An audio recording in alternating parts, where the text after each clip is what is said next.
బీహార్లో ప్రత్యేక సమగ్ర సవరణ పేరుతో ఎన్నికల సంఘం చేపట్టిన ఓటర్ల జాబితా సవరణపై రాజకీయ దుమారం రేగుతోంది.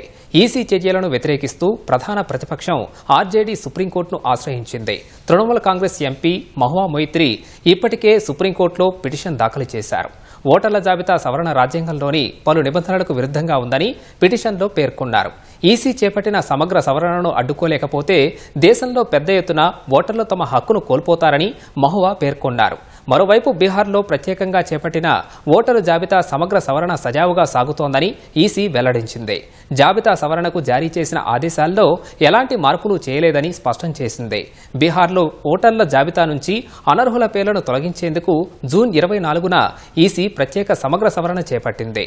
ఈ నెల 25లోపు ఓటర్లు వారికి సంబంధించిన పత్రాలను సమర్పించాలని ఈసీ పేర్కొంది. గడువులోగా పత్రాలు సమర్పించలేకపోతే జాబితా నుంచి తొలగించనున్నట్లు వెల్లడించింది. ప్రత్యేక సమగ్ర సవరణ నిబంధనల్ని చదవకుండా ఆరోపణలు చేసేవారితో జాగ్రత్తగా ఉండాలని ప్రజలకు ఈసీ సూచించింది. వారు తమ ఆరోపణలతో సమాజాన్ని తప్పుదోవ పట్టిస్తున్నారని విమర్శించింది.